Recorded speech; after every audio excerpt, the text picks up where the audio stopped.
क्या आपने कभी सोचा है कि ट्रेडिंग सीखने के बाद भी ज्यादातर लोग लगातार पैसा क्यों गंवाते हैं?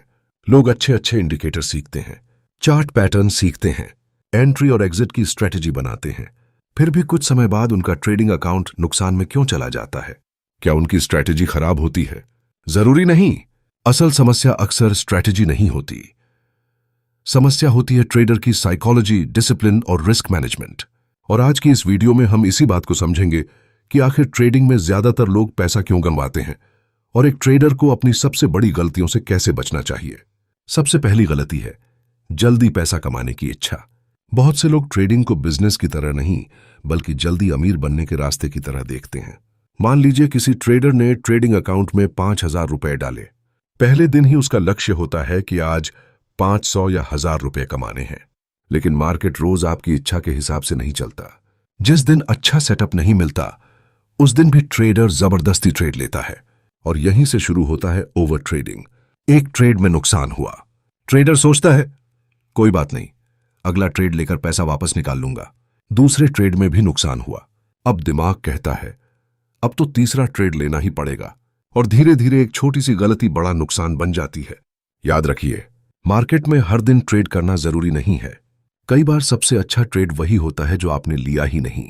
दूसरी बड़ी गलती है लॉस को स्वीकार न करना।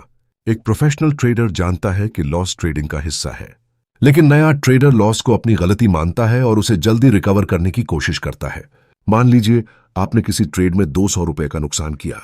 अब आपका दिमाग कहता है मुझे ये 200 रुपए वापस चाहिए, लेकिन मार्केट को आपके नुकसान की कोई जानकारी नहीं होती। मार्केट ये नहीं जानता कि आपने 200 रुपए खोए हैं। इसलिए सिर्फ लॉस रिकवर करने के लिए अगला ट्रेड लेना बहुत खतरनाक हो सकता है। आपका अगला ट्रेड किसी पुराने नुकसान को रिकवर करने के लिए नहीं होना चाहिए, उसे सिर्फ आपके सिस्टम और सेटअप के आधार पर होना चाहिए। तीसरी सबसे बड़ी गलती है रिस्क मैनेजमेंट को नजरअंदाज करना। बहुत से लोग एंट्री पर पूरा ध्यान देते हैं, लेकिन ये नहीं सोचते कि अगर ट्रेड गलत गया तो कितना नुकसान होगा। यही फर्क एक बिगिनर और डिसिप्लिन्ड ट्रेडर के बीच होता है।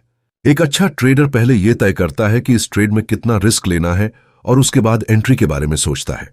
क्योंकि ट्रेडिंग में सबसे जरूरी सवाल यह नहीं है कि मैं कितना कमा सकता हूं, बल्कि सवाल होना चाहिए अगर मैं गलत हुआ तो कितना खोऊंगा।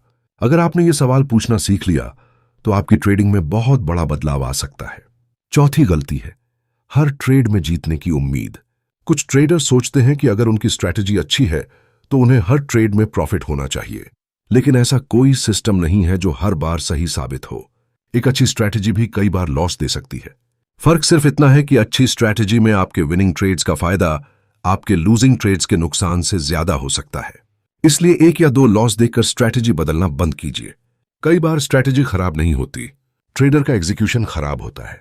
आपने नियम बनाया कि स्टॉप लॉस लगाना है, लेकिन लॉस देखकर स्टॉप लॉस हटा दिया। आपने नियम बनाया कि दिन में सिर्फ 2 ट्रेड लेने हैं, लेकिन 2 लॉस के बाद आपने 5 और ट्रेड ले लिए। अब समस्या स्ट्रैटेजी में नहीं है, समस्या डिसिप्लिन में है। और 5वीं सबसे बड़ी गलती है दूसरों की ट्रेडिंग देखकर अपनी ट्रेडिंग करना। सोशल मीडिया पर आपको रोज ऐसे लोग दिखाई देंगे जो प्रॉफिट की स्क्रीनशॉट दिखाते हैं। कोई कहेगा आज मैंने हजारों रुपए कमाए, कोई कहेगा इस स्टॉक ने मुझे बहुत बड़ा प्रॉफिट दिया, लेकिन आपको यह नहीं पता कि उसके कितने लॉस हुए थे। आपको सिर्फ उसकी जीत दिखाई देती है, पूरी यात्रा नहीं। इसलिए किसी दूसरे ट्रेडर के प्रॉफिट को देखकर अपना रिस्क बढ़ाना बहुत बड़ी गलती हो सकती है। याद रखिए, आपका मुकाबला किसी दूसरे ट्रेडर से नहीं है। आपका मुकाबला आपके अपने डर, लालच, जल्दबाजी और अनुशासनहीनता से है। अब सवाल आता है, अगर स्ट्रैटेजी सबसे बड़ी समस्या नहीं है तो एक ट्रेडर को करना क्या चाहिए? सबसे पहले एक सिंपल ट्रेडिंग प्लान बनाइए। आप कब एंट्री लेंगे, कब एग्जिट करेंगे, कितना रिस्क लेंगे, कहां स्टॉप लॉस होगा और कितने लॉस के बाद उस दिन ट्रेडिंग बंद कर देंगे। इन नियमों को पहले से तय कीजिए। दूसरा, हर ट्रेड का जर्नल बनाइए।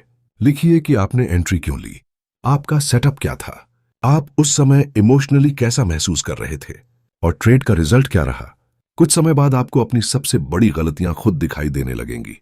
शायद आपको पता चले कि आप फोमो में ट्रेड लेते हैं, शायद आप लॉस के बाद ओवर ट्रेड करते हैं, या शायद आप प्रॉफिट में जल्दी एग्जिट कर देते हैं और लॉस को बहुत देर तक होल्ड करते हैं।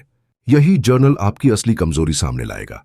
और अंत में सबसे जरूरी बात, ट्रेडिंग में सर्वाइवल प्रॉफिट से पहले आता है। अगर आप मार्केट में लंबे समय तक टिके रहे, अपनी गलतियों से सीखते रहे और अपने रिस्क को कंट्रोल करते रहे, तभी आपके पास भविष्य में पैसा कमाने का मौका रहेगा। लेकिन अगर आप हर दिन जल्दी पैसा कमाने की कोशिश करेंगे, ओवर ट्रेड करेंगे और लॉस के बाद इमोशन में फैसले लेंगे, तो कोई भी स्ट्रैटेजी आपको लंबे समय तक नहीं बचा सकती।